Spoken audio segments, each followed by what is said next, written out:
Buenos días amigos, bienvenidos al ciclo Reflexiones Justas. Esta vez, violencia institucional. Algo sobre lo que afortunadamente se ha vuelto a hablar y discutir mucho en estos tiempos. La violencia institucional en todas sus formas es un mal, un hecho disvalioso, porque lastima indebidamente a las personas y afecta el Estado de Derecho. ¿Y cuándo hay violencia institucional? Cuando abuso o conducta delictiva por parte de agentes del Estado que se expresan en malos tratos,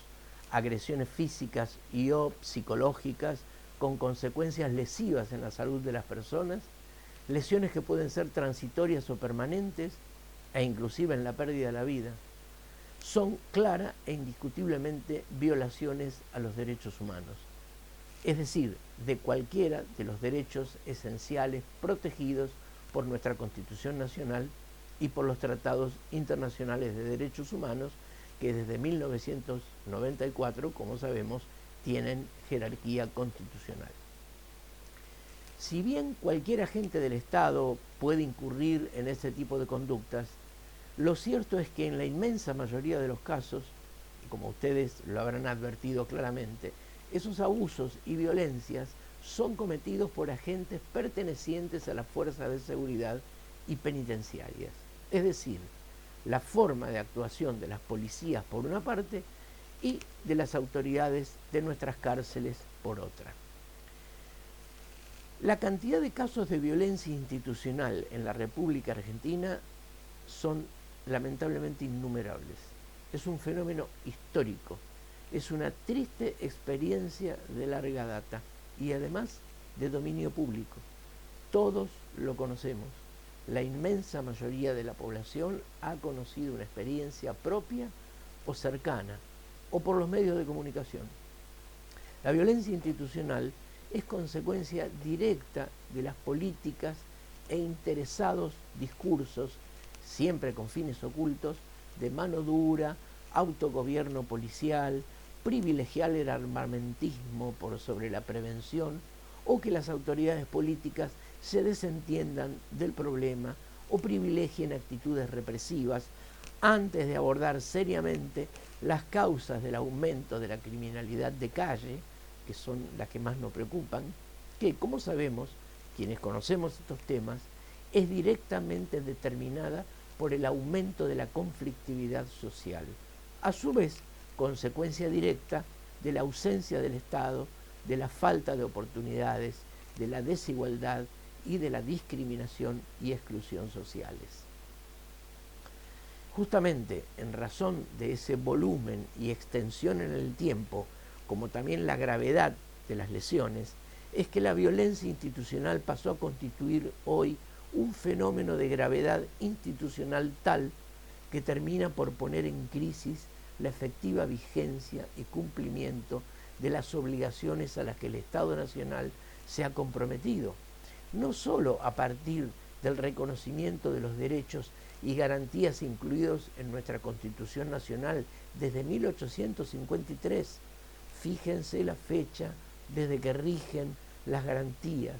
dicho entre paréntesis, para esas personas que cuestionan y descalifican lo que llaman garantismo despectivamente, como si el respeto por los derechos esenciales de las personas hubiese sido, no sé, un invento de los comunistas o de los gobiernos populistas, como lo llaman ahora. Compromiso asumido con mayor intensidad, repito, a partir de la reforma de 1994, que incorporó a la Constitución Nacional los tratados internacionales de derechos humanos a los que les dio jerarquía constitucional, como lo dijimos recién. Esa gran cantidad de abusos, violencias y muertes, inclusive desapariciones forzadas en plena democracia, ha colocado a nuestro país en situación de grave violación de los derechos humanos, con consecuencias serias para la República Argentina que en la mayoría de las veces no se dan a conocer al público ni forman parte de las grandes noticias. Pero las consecuencias son muy graves. Si conociésemos cabalmente esas consecuencias, lo pensaríamos mejor. Por solo dar algunos ejemplos más o menos recientes, recordemos el caso masacre de Budge, el caso masacre de Wilde, el caso masacre de Andreani, un hecho atroz, el de Villa Ramallo, otro hecho atroz, el caso Bulacio, el caso Bueno Alves, la desaparición de Santiago Maldonado y la actual desaparición del joven Facundo Castro, y son en realidad cientos los casos, a tal punto que uno corre el riesgo cuando los enumera, seguro, de omitir la mención de otros casos tanto o más graves. En todos estos casos nuestro país ha sido condenado por la Corte Interamericana de Derechos Humanos o se ha visto forzado a una solución amistosa ante la evidencia de las irregularidades, tanto por los hechos en sí como por las deficientes investigaciones y juzgamientos, o se ha resuelto en la Argentina directamente con condenas graves. Todo esto mancha nuestro Estado de Derecho, habla muy mal de nuestra ética en el cumplimiento de los deberes públicos y del funcionamiento de nuestras instituciones. Y además, en todos los casos, con el adicional de verse el Estado obligado a pagar fuertes sumas de dinero en carácter de indemnización de daños y perjuicios, tanto materiales como morales. Dineros que casi jamás son soportados por los autores directos o intelectuales de esas violencias, crímenes y violaciones, ni siquiera por las provincias en que ocurrieron esos hechos y que debieron haberse hecho responsables por los delitos de sus propios agentes empleados, sino por el Estado Nacional, con recursos del presupuesto público, que se resta de ese modo a otros fines más importantes para los que fueron previstos, como salud pública,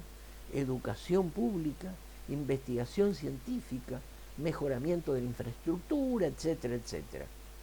El pueblo, la gente común, no tiene cabal conocimiento de esas graves consecuencias, tanto éticas,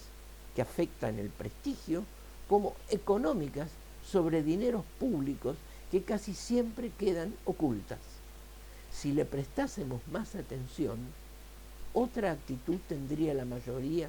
frente a la violencia institucional.